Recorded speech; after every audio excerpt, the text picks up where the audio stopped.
Alrighty then. Hello. Wait. Oh God. My hair is not being cooperative today. I know that's like not a struggle that men Kill face, me. but I just need to get it out of my face. I can't hear you. I know you're insulting me. What'd you say? I didn't say anything to you. What'd you say? I said it to the universe, and I said, "Kill me." Okay. Hold on. Oh my God. Okay, I'm good. It was just, okay, I was just going to be focusing on my hair the whole time if I didn't fix it. So now it's fixed and we're good. I feel like I'm about to have a breakdown. Oh my God, you dramatic ass Aries. Jesus. Astaghfirullah.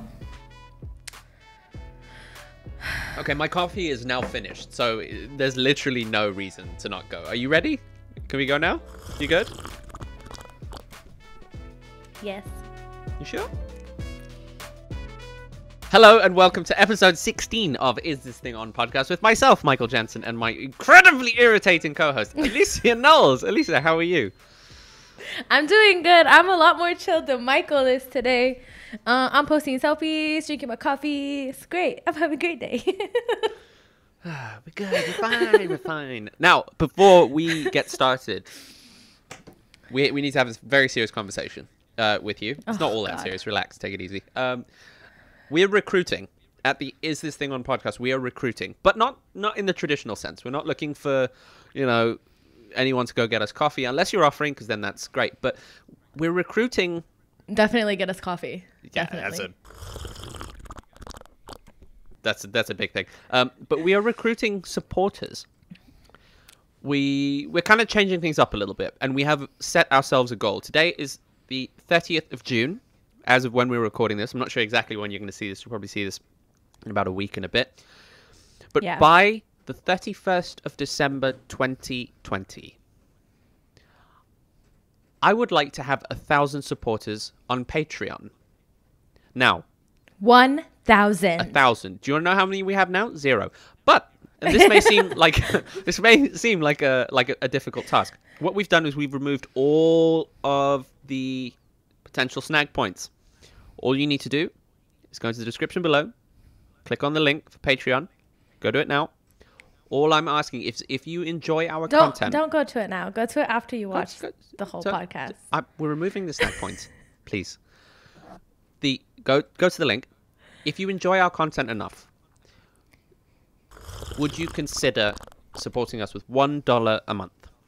If you enjoy our content, if you watch, you check it out. If you laugh along, cry along, we don't cry, but we make you cry because we're not funny. If you enjoy our content, please go to Patreon and consider supporting us. Once you've done the subscribing, the liking, the commenting, and all that other free stuff, we would like you to consider supporting us. Now, that's the shameless plug out the way. The reason that we are talking about news in the last couple of episodes specifically is because there's just so much news going on, Alysia. Why is there just so much random news? Like, there's craziness is happening all over the world. It's not just America. There's Like, nothing new. It's not new. It's that we're paying attention now because we're stuck at home. Oh, that may be the case. That may well be the case. We're just super hyper alert about it now. I think that coupled with the fact that we're like doing a podcast, so we're like thinking about having commentary or having things to be passionate about. We're just hyper alert. I think the operative word so in the that world phrase, has always been trash. Based on your behavior today is hyper. That's the key word in that phrase is hyper. But you are correct. We are hyper alert, and the news that I'm alerted to today is 4 pieces of news that are very, very interesting. And I'm happy to jump right in. You good? Yeah. You're not going to stop us along the way again? I mean, maybe I need to take more selfies, but like that's my business. You just mind yours, okay? Yes, ma'am. Cool. Jumping right in. India is banning TikTok as tensions with China escalate. Very, very weird. So let me. Are we surprised that India did it before the US? Yes, because anyone who lives in the Middle East and has been on TikTok will know that Indian TikTok is a vibe. Indian TikTok Whole is vibe. entertaining, like peak entertainment. It's incredibly entertaining. So not only that, but they're like Indian TikTok traffic moves. Right? Like if you like the Bollywood songs are always a bop. Like all of the comedy is like shared like crazy. Like their audiences are massive. Huge. And they move on any trend quick. I feel like more than any other demographic that I've seen on TikTok. 100%. Like you have your little pockets. I think the Indian is the only, like the Indian like country is the only one that bleeds into everything. Like there's Russian TikTok. You have like Singapore TikTok. You even have Dubai TikTok. You see, but they're all very like small. But India's the one that is the Leviathan, I'd say. Yeah. Yeah, by a long shot. So and what's so interesting is that because it has such a massive hold. Now, this isn't only about TikTok. I feel it's necessary for me to say. India's not only banning TikTok. It's not like some Indian politician's child was just like, "Daddy, I don't like TikTok anymore," and then they decided, fuck it, we're banning all of it. No. So India has banned 59 apps, including many prominent Chinese ones. 59? 59 apps. Now, effectively, there were a number of complaints about elements that were hostile to national security and the defense of India, and it's about the use of data. Okay. So it's not a case of like, conspiracy theory, but it's about the use of data. And they actually received complaints from within India about the misuse and transmission of user data by some of these mobile apps to servers outside of India. So it's the data generated in India is now being taken and mined and used outside, and people are uncomfortable with this. Now, but that's the ever, like, I feel like ever, I don't want to say perplexing, but like data's always going to, at least for our generation, I think, is always going to be the root of all, let's say, problems or like conspiracies or whatever. It's not, but it's like some things aren't conspiracy. They're just fact, even if you want to throw a conspiracy label on them. Sure. People are taking data, right? People are and we know this to be a fact for the last few years, like a good decade. This has always been the case. Exactly, but that's like the literal currency right now. Sure. Whoever has data has power, and so I feel like that's going to be to the point where always the root of a lot of these things. Step in. To a point where the government is considering now. India's Ministry of Electronics and Information Technology said they described it as a matter of very, very deep and immediate concern, which requires emergency measures. Now, this isn't kind of they never listed China by name. They never said that it's because of China, but obviously the majority of these 59 apps include pretty big Chinese ones. So. And on top of that, the ban comes as military tensions between the two countries continue to escalate following deadly border clashes earlier this month that left at least 20 Indian soldiers dead. Many Indians have called for a boycott of Chinese goods and services. Now, this is citizens. Indian citizens have called for a boycott on Chinese goods and services, particularly from the tech industry. That's the point. So then do you think we see Indian tech starting to pop up, or do you see them moving to what was it, Triller, or how do you see this move? Or do they continue to use it with the VPN? Like how is this? How do you think this actually is going to affect TikTok, but also like, let's say people who have made like a little world for themselves on TikTok, the actual creators. Absolutely. And that's something we're going to talk about with regards to Facebook later in one of the other news pieces. But I think when you have an entire ecosystem effectively that gets built around one app, and not that TikTok has entirely reached that stage just yet. It's getting there, but it's not. I wouldn't call it an ecosystem in the same way that Facebook is. But I think that people are invested in TikTok, and the users, they like using it. Like, so I would say, I would lean towards the side of people using a VPN, and kind of still using it. I don't see it really. I don't see it sticking, to be totally honest. Okay. Because I just don't buy the fact that the number of people that are against it are enough that in an entire population of users would just stop using it. I agree, but the thing is like, if I think about myself as like a creator in India, would I just move to another app that's poppin' to avoid hassle of like having to do a VPN or maybe glitches that come along with that? Or do we see VPN subscriptions go up in India? I don't think that there's a viable alternative specifically to TikTok that fills the same niche, because I think all of the none of the but no, sorry. I mean, it's American, but it is. But you know, but that's the thing, is it is the other alternative. You know what I mean? Like, that's I think the only competitor TikTok really has. I still don't see it hitting. My call. I still don't see it. I still see people are gonna continue to use TikTok. Now, a caveat to that obviously is the fact that a lot of these complaints and a lot of this stuff does lean towards a more political stance. So and that's not something TikTok can do anything about, because this is now bigger than them. This is about China government versus India government, and again, not that they mentioned China by name, but the people did. The people are not happy. So, and we do know how fiercely patriotic an Indian population can be, and if they do put their fingers, they're swiping where their mouth is, they're not going to be using TikTok. So there's always that possibility that I might sort of throw in as kind of like my second place. Opinion.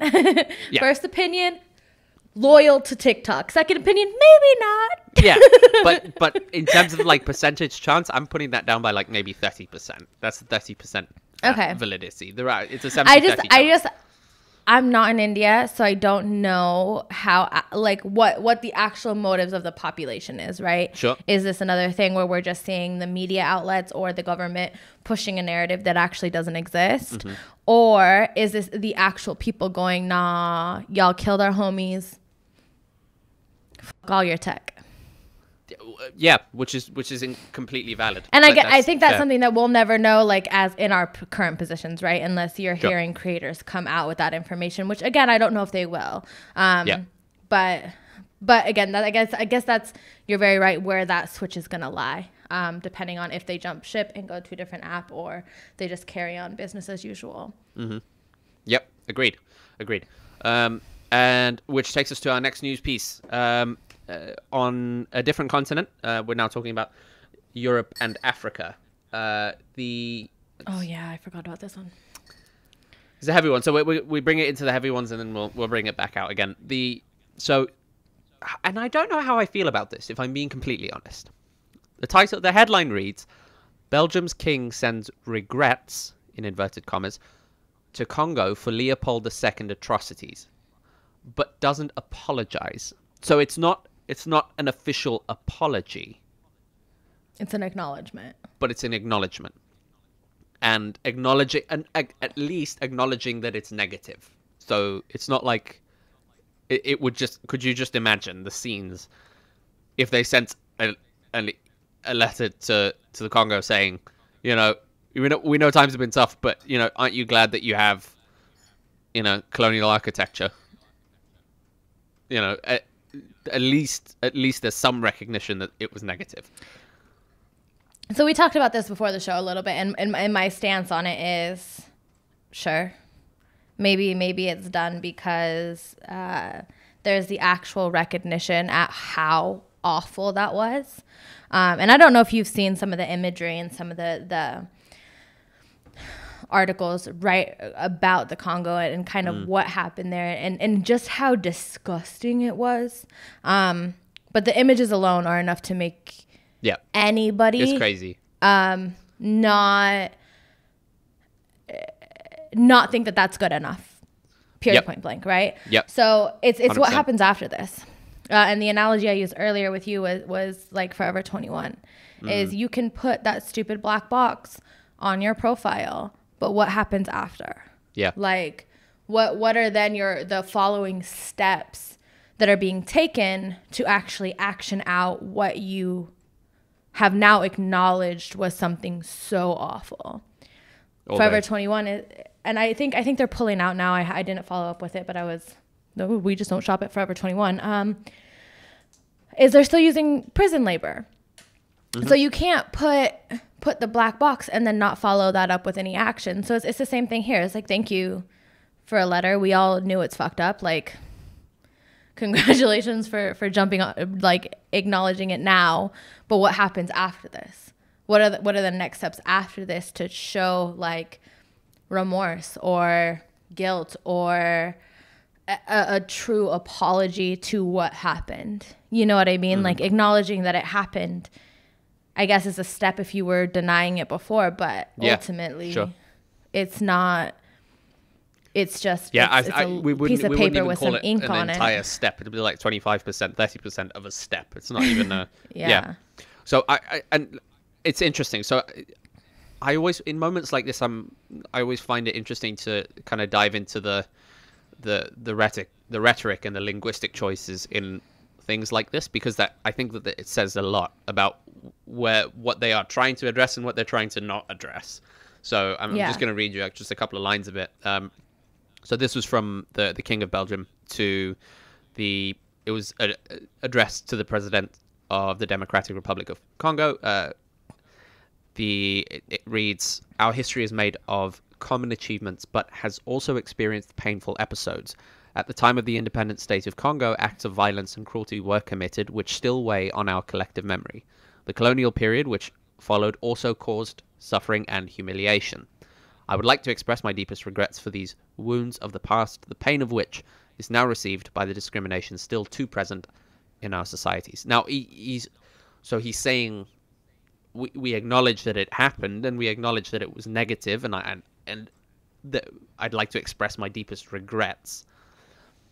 But as you say, just narrowly missing that sort of key word, and less word, but more the key action, which says we apologize and we're going to do something about it. Right. Which I think the argument that's often offered up is, yeah, but especially when it comes to like things like reparations and things like that, it's often a case of like, yeah, but why should we do something about it? Where, like, even if we apologize, why should we actively do something about it? And it's like, and then if you were to go in at a sort of more practical level, a more granular level on the ground in Congo, and you were to look at the lasting effects, would it not be appropriate to take those lasting effects and at least support and practically assist where the exact sort of cause and effect relationship, suffering on the ground in Congo and imperial advancement in Belgium, and money and wealth and growth, etc., etc., etc. When there's such a clear link, is it not appropriate then to go back and be like, yeah, you know, value in terms of value exchange, we owe you. It's about time. I think that would be also based on what the people themselves want. Mm-hmm. Like, did anybody ask you for an acknowledgement? Did anybody, or you just were sitting in your guilt and you're like, here, let me tear open some old wounds because I need to feel better. Oh, yeah, sure. That's always a possibility, of course. So if you're going to do that, what would the people feel is a justified form of like reparations for you to kind of right that wrong? And this is the thing that I feel like a lot of people are, I don't want to say getting wrong, because I feel like everybody's trying in their own way, shape, and form, but assuming what the other side wants based off our own perspectives. Sure. Does that make sense? Yeah, sure. Like, a rhetoric you're going to hear in the U.S. is like, and it's one I've been hearing a lot, like, oh, you want me to hate myself because I'm white, or you want me to do this or that and the third. And no, nobody asked you for that, because that's the place you're coming from, having been the hateful side towards the other race for a very long time. Yeah, because that's the currency that you deal in. That's not the point. But that isn't what's being asked of you. And so that's what I think that a lot of people who maybe are making these apologies or not, or half-assed apologies or whatever it is, they're not coming from a place of wanting to heal the other side, but I think more a place of guilt from themselves. And sure. And that's not the point we need to be coming from. Is how do we heal this? And you need to find out what the people that were being oppressed or that are on the receiving end of all this need to heal. You don't decide that for them. You don't send a shitty ass letter. I don't know if it's shitty. Again, I don't know the dynamic much recently between like the Congo and Belgium. So maybe it was a piece that they needed or something, that acknowledgement, that final acknowledgement of how messed up it was is what they needed. But acknowledging that, like what again, so like in But in as America, long as that's the purpose that it was done with, it's not like something that wasn't asked for. Which as you say, it's a clear distinction. Which brings us to our next piece of news. And it's not even the news that I want to talk about. But the headline offers a question, which I think is a very, very interesting one. Similar to the TikTok one, where it's kind of like, okay, but what happens if people don't use TikTok? The question of the headline is, was from a BBC News article. Could a boycott kill Facebook? Now, some context, we obviously know that there are a number of large businesses that have decided to stop spending their advertising money with Facebook as a result of Facebook not censoring but controlling the sort of the hate speech and the political tendencies, I would say, of right-wing politicians. And so the businesses are kind of like, nah, dude, we don't want to be a part of this. Now, obviously, this lends itself to the question we've asked in previous episodes. Are they doing it because all the other big brands are doing it? Or are they doing it because it's genuinely what they believe? If we jump past that question, it doesn't really matter because it's happening. And what would happen if it keeps going is it's going to start with big businesses, then it's going to be small businesses, and then what happens when everybody's kind of like, nah, fuck you, Facebook? What happens? Well, here's the perspective I was offered recently by Neil Patel. He was doing a podcast, and it was something that had come up, and he was like, to be honest, it's not going to last. And it's because advertisers will do this as a stunt for now. And then that's where they made majority of their money. If you can go on a platform and give them $1 and they give you $2 back, you're not going to get rid of that. And to be honest, money talks. A rhetoric from our last episode, get money, fuck bitches, with consent. But realistically, like it,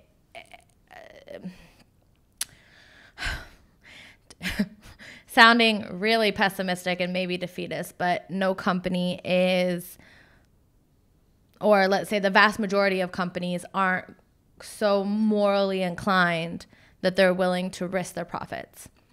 So maybe they do it as a stunt now to make sure that their stock doesn't go down or to make sure people don't boycott them.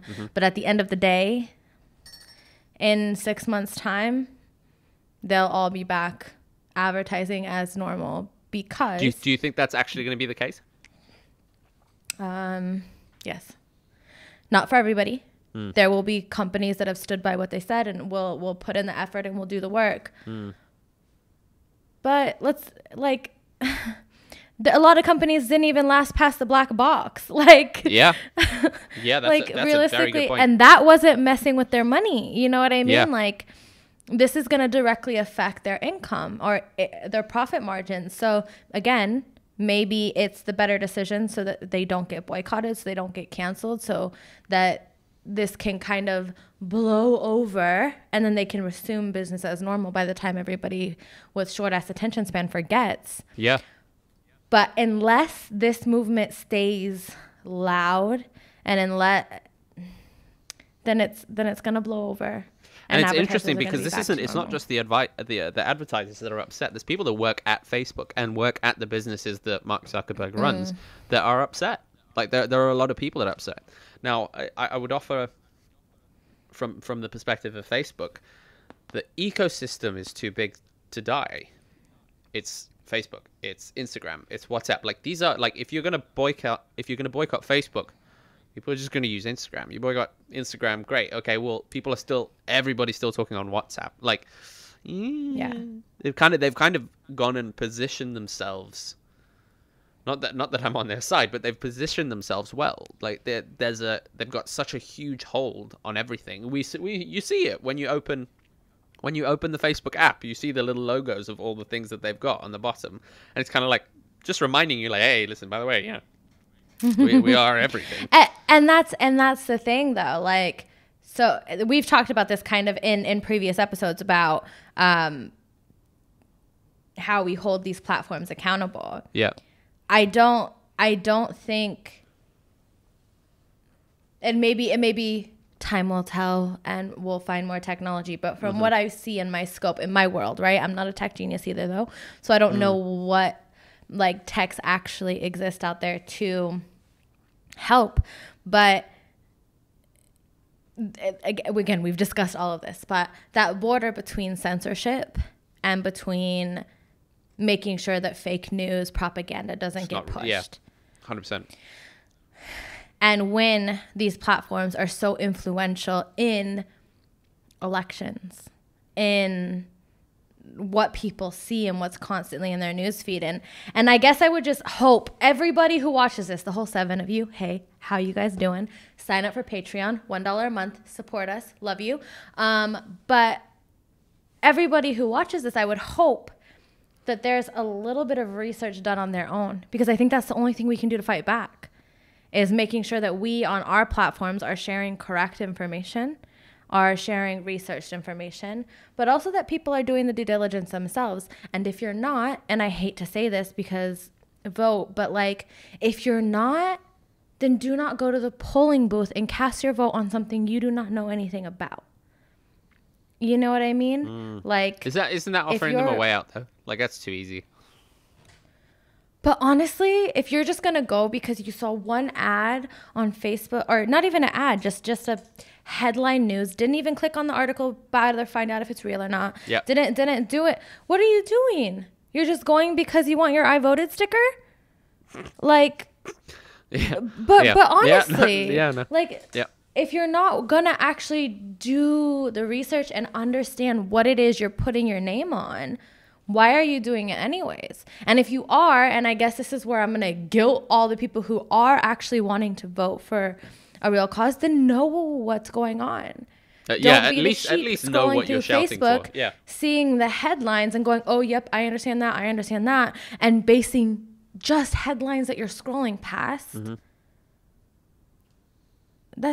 Come on, guys. We're better than that, aren't we? We know. I tested this once. Are we? We're not, but I'm hoping millennials get it together. Gen Z is whooping our ass. Get it together. For us. It's not a competition. It's not a competition. Gen Z and millennials against everyone. No, shut up. They already hate us. Don't be an asshole. I know they do. So we have to be better. No, dude. Don't let them keep hating us. We don't want to be the boomers one day, okay? Like, just be cool. Be down with the kids, all right? God damn it, Alysia. Be down with the kids. Focus. Yes. Get it together. I forgot where I was going on that. Sorry. Millennials doing research. Nothing. Okay, millennial. That's because I'm a boomer and my memory's bad. No, I just think we should all just be more informed. That's it. And I think again, the ultimate problem that this leaves them with is that they can't afford to not have advertisers. That is their main form of revenue. That's where they make their money. Yeah. Really, that's where they make their money. And so it's kind of one of those cases of I think good old Zucks, he will I think he'll hold fast as long as he can, but then it'll reach a point where 1 or 2 quarters, at most 1 quarter even, and people will start looking at those balance sheets and it'll be like, oh shit, okay, we are really in trouble here. And I think he knows that. I think he's not stupid. Facebook is old enough and it's been going for long enough. He isn't an idiot. So I like to think that even if it just comes down to the revenue and people, the communities are actively using their ability to vote with their money, and they can say that because we don't support this, that it changes. Everybody vote with your money. Yeah. If you are in a position to. That's what'll happen. Inshallah. And then this, which leads us to our last news piece. Obviously it is still the Quarantine Diaries, episode 16, and as such, which technically we're not in quarantine anymore in Dubai. We're about to be, based on this news piece. We're about to be. Shh, let me live in my moment of happiness for 1 second, okay? A brand new flu virus with quote unquote pandemic potential has been found in China. We're back, people. There's another one. There's a new strain of flu. This is really gonna ruin my vacation. It really is. And I've been sending you links. I just want to go see my little nephew for like 5 minutes. I've been sending you links of all the stuff they're closing down and the lockdowns, in a bunch of states. I'm not sure if you've been reading them or trying to avoid it. I have been reading them, but I'm not going to any of the states. I'm not going to California, though. I'm so sad about that. Aren't you? I thought you were going to California. Mm-mm. Oh. I'm going to Denver, Montana, Oregon. Jesus. Yeah. Is that safe for you? I'm going to become a video. And my current particular views, probably not. Yeah. But no. Denver's fine. Denver should be fine. Montana's okay. The city my mom lives in is like 5 people in it. Those are the dangerous ones. And then... and then Oregon. Well, but I've made everybody aware that I don't actually want. Those are the towns where stuff like Stranger Things happens. So just be careful. I know. Be careful out there. I know. You're saying it a lot, like you really do know, and it worries you. Well, this is my issue, if I'm being really honest. Sorry, we'll talk about the new death virus in a second. Because we don't talk about it enough already. I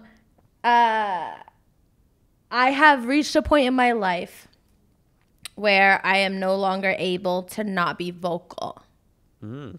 So, maybe 5 years ago, I would have let people say what they want to say around me. Correcting them if it got overboard or became hate speech, but just general ignorant shit, I would just let it go. Yeah. Because I was lazy, because I didn't feel like having the conversation, because it was easier not to, because it was easier to go, fine, I don't hang out with this person and then move on with my life. Yeah. But I'm not in that position today. I'm not in that place. But here's the thing, like, I've always been able to hold conversations and at the end of it, still have respect for the other person. You know what I mean? Like, we can hug it out, we can dab it out, like whatever we need to do. Yeah. But there are certain things we can't disagree on anymore. Mm-hmm. There are certain things where, like, I'm not going into this conversation just for like speculation or healthy debate or difference of opinion. Like, there are certain things that we just can't not agree on anymore. There's no agree to disagree anymore. That's the time for that is done. Not on certain things, especially not with the current climate that we're in. Yep. I think it's hard. I think that every family, obviously not like stepping away just from the current sort of discussions that are happening, but I think every family has a version of that. Especially between generations. Like, if you were to look at sort of an immigrant family and the parents' approach to maybe education and work and the types of things that they believe would be best for their kid, there's a lot of tension, and there's a lot of, I would say, resentment that's involved in that process. And like, it happens. Families just don't talk. Like, kids don't talk to their parents for decades because of some of that stuff. So now in today's day and age, when that becomes an issue, I saw a great post, which was, if you don't come from an anti-racist family, make sure that an anti-racist family comes from you. And I loved it. I loved it. And so and stuff like that involves some pretty difficult conversations where, as you say, that conversation's not going to end with agree to disagree. That conversation's going to end with, sorry, my kids aren't going to meet their grandparents because I'm not going to have them exposed to that. Well, and not to get way too into my personal life, but this is my podcast, so maybe we'll talk about personal life, and you just mind your business. Yeah. And my mom doesn't watch it, so we're not hurting anybody's feelings. But my mom keeps putting the way I was raised into the conversation. Okay. And that's because my mom doesn't necessarily have a problem with the statement, all lives matter. Right. And it's because she doesn't or hasn't been able to fully understand why all lives matter. That sentiment, that statement is detrimental to. Yeah, exactly. Mm-hmm. And so she's like, I just think like she sent me a post the other day, and it was a woman who said, I'm proud to be white. I'm proud to be female. I'm proud to be straight. I'm proud to be just a bunch of things, right? Mm-hmm. And there's nothing wrong with being proud of who you are. Sure. Right? Yeah. It's the fact that there's nothing particularly, let's say, cultural about being white. It means you're just proud of how you look. Especially if you're a white American. There's no real culture behind that. You're just celebrating your aesthetic. And again, love yourself. I'm not saying that. Yeah. Love who you are.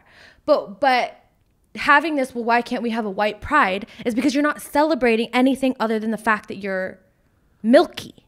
You know what I mean? Like, there is Italian pride. Yeah. There is Irish pride, and those people are white. So those are going to be the conversations they have when they go back home. You must be excited. I'm not too upset about it. I think my mom needs to have these conversations. That sarcastically, but I think to a degree there should be, because I think in those conversations happening, I like to think that there is hope, that there can be learning and there can be growth, and really positive learning and growth that happens, and those smaller conversations are happening at the same time in multitude. Offers up the opportunity that entire communities can. I say the opportunity. Obviously, the action needs to take place, but it offers up the opportunity that entire communities can actually start to turn around and be like, I get it. And I think that has already, to a certain degree, happened. I think that 100%. I was literally just going to say that. Yes. I think it has happened. This is how I know that there's at least a little bit of change happening. Is my mom keeps trying to tell me jokes that aren't funny. Not racist jokes. Yeah. But, oh, well, this one guy said this and that wasn't that bad, right? And I'm like, no, it is bad. Like, interesting that it leads to it's now leading her to asking questions, and she's exactly, whether sarcastically or not, the fact is the thought process is happening. Every post that she sees, she sends to me. And at first, I took offense to it. Right. Because it felt like she was trying to go, see? Oh, it's kind of like like poking at you. Right, I get you. To get me to side with her. Yeah. I think over the course of the last month, she's realized that that's not going to happen. Mm-hmm. And so instead of just sending me something going, oh, well, this is interesting, she'll send me her actual thoughts on it. She'll send me why she thinks it's wrong or why she thinks it's right. And then she'll ask a question. But the fact that she's now asking, what's your perspective? Maybe she doesn't actually want to hear it.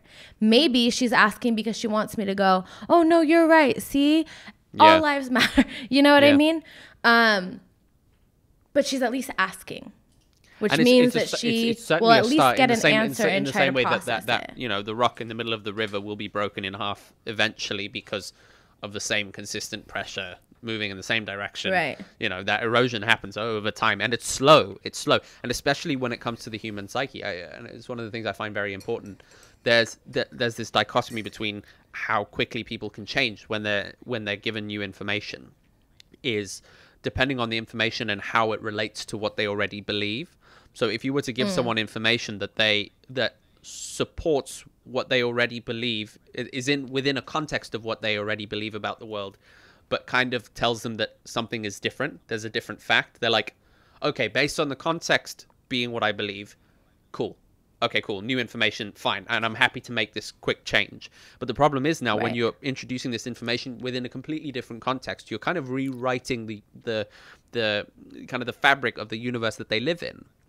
You know, when you're saying to people, everything that you believe about your world is not as it seems, and you're racist, they'll be like, what the fuck are you talking about? No, I'm not. Not that we need to cotton ball or like sugarcoat how we explain to people, but it's also just important to recognize that people like the rhetoric and the I go back to this saying that the linguistic choices, the way that we present this information.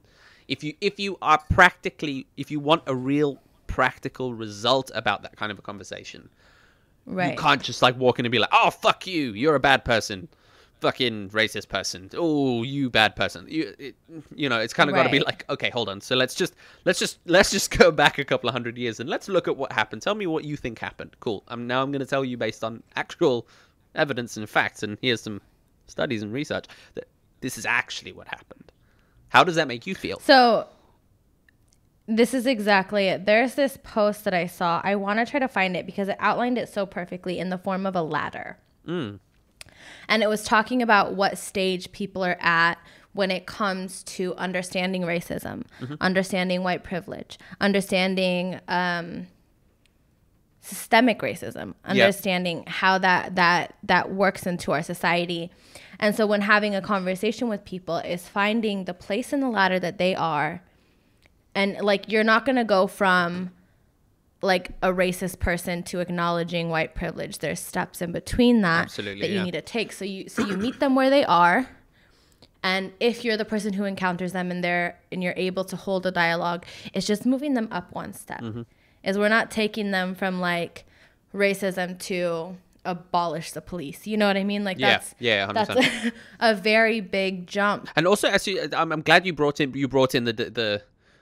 the police thing as well, because I feel like we're also, as much as that's such a huge part of the racism discussion, that we're also introducing, so racism is, when we talk about systemic racism, the system is so big and so broad that it forms parts in all of these different places. That little worm pops its head up at so many different places in this garden that people sometimes would be like, but why, you know, cause and effect. Why are you talking about this and saying that as a result of that, you need to do this? I don't see the link between those two things.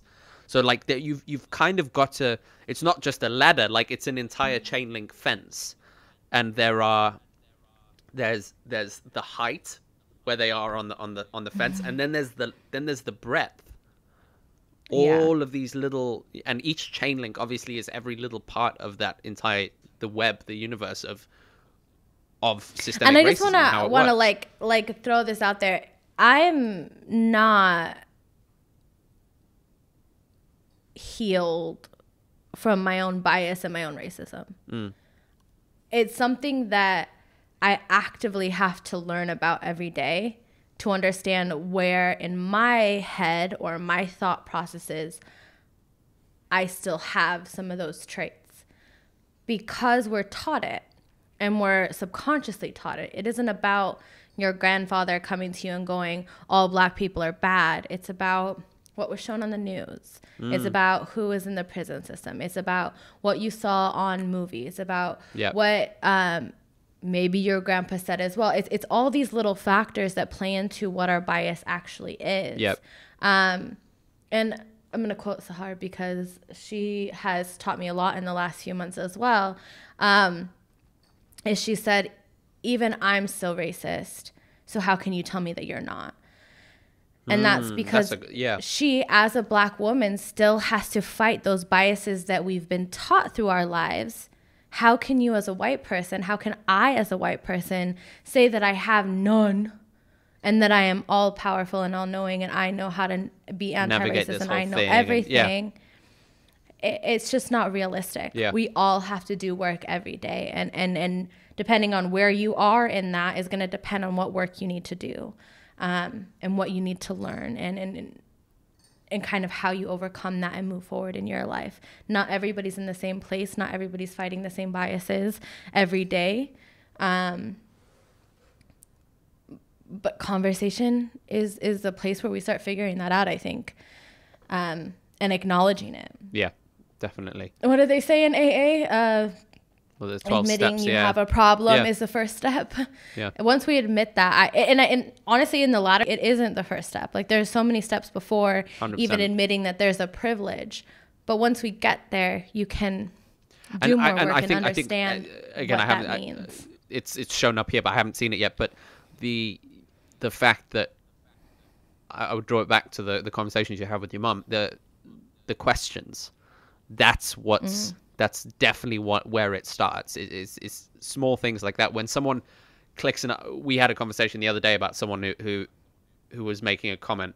When someone's uncomfortable enough to make a comment about a racial discussion, where they're like, yeah, but, you know, what's her name? Why would someone bring that up? Who is that person to say whatever about racism? And equally, if someone is thinking about it to the point where they would ask a question like, okay, but hang on. Because again, this is an entire existential conversation you're having with that person. And then when they take that moment to think, hold on, but then what about this thing that I know is a constant in my world? I use this as kind of one of my grounding wires and a point of reference for how to interact in society. So wait, you're telling me that this is a problem. Okay, cool. Now, what instance of this thing is a problem? Like, what am I dealing with here? And that's their kind of them trying to recalibrate the moral compass, because it's been so offset by, you know, the magnetism that is the world they grew up in. Like, it's given them this entirely warped sense of, you know, the North and South Pole of what morality and equality and justice is so tainted by the whole system. Everything is adjusted. So when they have to try and recalibrate that. Somebody's listening to us, yeah, and you're in this position, and you're here, where your whole world seems wavy, I would look at history, because current news is really hard, because everybody's saying something different. Everybody's pushing their own narrative. But if you look at history, if you look at things that were done not even 100 years ago, or ways situations were handled, again, not even that long ago in our history, you'll start to understand how that affects today. Experiments done on Black Americans, like the fact that the police force was actually initially band together as a slave patrol.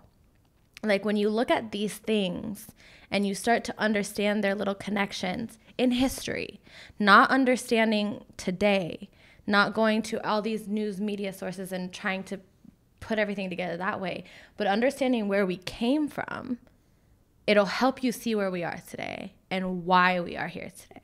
And I think that's the part that so many people are missing, is just understanding that this all goes way back. This isn't new. This isn't a trend. This isn't, what's the word I'm looking for? This isn't police behaving this way today out of nowhere. This stems from somewhere a long time ago. And I think once we can see that or understand that, you'll understand a lot more why we are here. Yeah, I think just going back is the easiest way to kind of, I think, make things feel less wavy. Yeah, make it and I seem think it was Kim. Your world isn't I think it was destroyed. Kim. History repeats itself. Everything that we're seeing now, in some shape or form, is a reflection of something that's happened before. And I think Kim, shout out Kim. There was a comment on one of the videos. I think it was episode 14 or 13. I don't know, but talking about how Trump and Hitler talk about the same things. Yeah, it's real. It's so true. It's so true. Like, you look back in history, like, you know, bias, racism, things like this, superiority. These are huge themes throughout history. And if you look back far enough, you will see people talk about this, and then people are using the same words, and they're describing things the same way, and the rhetoric is the same. And if you can recognize that, it kind of is like the things that we used to talk about, and that we today look back and it's just a complete aberration of history, and we're like, oh no, how could you do that? Yeah. Just remove the names, dates, places, and just take the behaviors.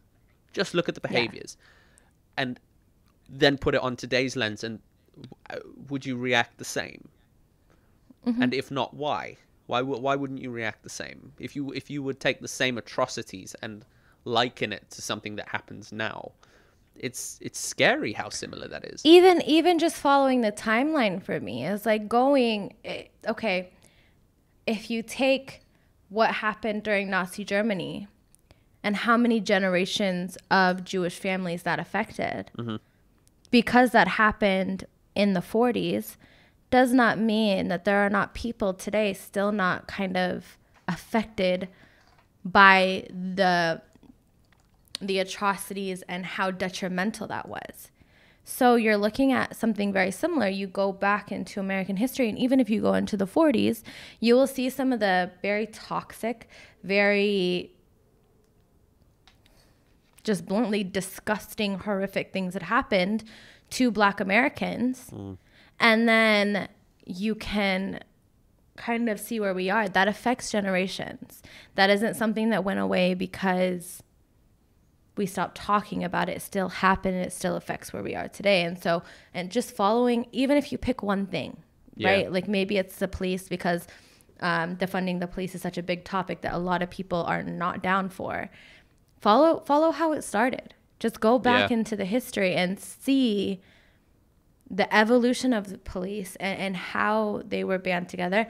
And you'll start seeing why it's problematic into today's society, and why defunding the police is such a big topic right now. It's stuff like, it's also things like, I mean, especially if you, for example, if you look at New York and you look at Central Park, how mm-hmm. did such a massive part of Central Park, like there's just huge section of land, and what a lot of people wouldn't know is the fact that there was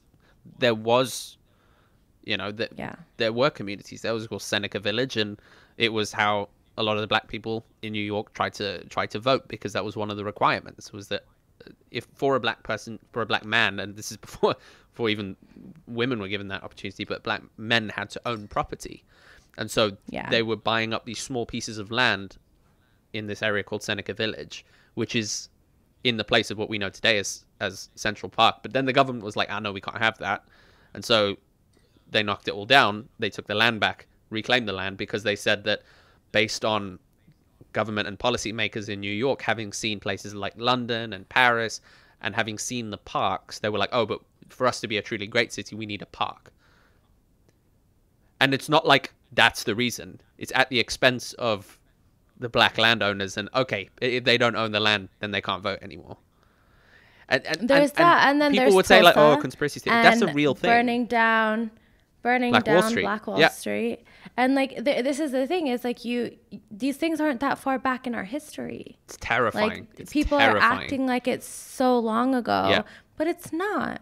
And that's the thing that I wish people would dig a little bit further. And so one thing I've been sharing on Facebook a lot is some of the history. Yeah. Is some of these little stories of like, just, it sounds really stupid, but bite-sized articles that people can read and understand and comprehend, to understand that this wasn't that long ago, to understand that the things that we as America did to Black Americans to keep setting them back, to keep them down, to keep their voice not heard, is real. And the thing is, a lot of people would point at it and be like, people would point at exactly examples like that. Like you look at gerrymandering, for example, and the way that voting sections were set up. Google, if you want to know about how voting works in the US, Google gerrymandering and how that was set up. When you look at things like that, Watch the Minaj episode about voting. Oh, did he talk about it in there? Yeah. He talks about gerrymandering on a few different episodes. Okay. Or I think 2, but more recently he has a piece about voting. Great. And it's very good. And it talks about, if you're American, it's very relevant. If you're not, I don't know, but it's good to know, because Maine has a system set up. Even if you aren't American, because you need to understand, like, these These are explicit, and this is the thing people don't get. Like people think, oh no, but the racism was a byproduct. No. The racism was explicit. The explicit purpose of this was racial. And when you, even if you're not American, if you are, if you're South African, if you're English, if you're like anywhere in the world that you would even consider that, racism, I don't fully get the story. Look back at these are explicit expressions of racism, and in a world where the entire world order, that's what I'm talking about, that the grounding wire, people's points of reference, that universal point of reference, that point of reference was built on a racial structure, and it was done that way on, again, we say that politicians are stupid. They're not stupid. There is a lot of stuff that is done on purpose. When you look at where the funding goes, when you look at where, certain bills are taken into account more than others, like that stuff is on purpose. I need anybody who watches this podcast to watch the 13th. Yes. Please watch that documentary. Yeah. It is such a comprehensive thing, but also where these politicians own up to it. Very, very hush hush. It's not as big as when they were like, but everything is connected and everything has a reason. And when you see the numbers, it's astonishing. But it's a good comprehensive place, I think, to start to understand. All day. Absolutely. Police in America. But so what about that death virus? Oh, yeah. Okay, let's wrap it up. So a new strain of flu that has Jesus, a new strain of flu that has the potential to become a pandemic has been identified in China by scientists. It emerged recently and is carried by pigs, but can infect humans. Yay! The researchers, I don't see a specific name. No, okay, no, not that one. The virus which the researchers will call G4EA-H1N1. They've been H1N1. That was the other swine flu, right? Yeah, so it's a variation thereof, and so it's effectively the scientists are saying, just be aware, please don't ignore it. Coronavirus is a big deal. Excuse me, right now, but we absolutely should not ignore it because it has pandemic potential. Dang. Okay. Hey. So just in case life is opening back up and you're not looking forward to going back to work, don't worry. Lockdown is coming back. Quarantine Diaries. We should just make that'll just be the name of the podcast. It'll just stay that way. We're never gonna. It's Quarantine never gonna Diaries. be. We're never just gonna be. Is this thing on? Nope. Normal. It's just gonna be Quarantine Diaries forever and ever. Amen. And that is all that we have for you on this episode of Is This Thing On? That's episode 16. As I mentioned in the very beginning, we are recruiting supporters. We want 1,000 by December. We'll keep you updated on the progress. We have 0 as of today, June 30th, and we want some supporters. So if you enjoy our content, please consider contributing $1 a month to the Is This Thing On cause, so that we can make better content more often.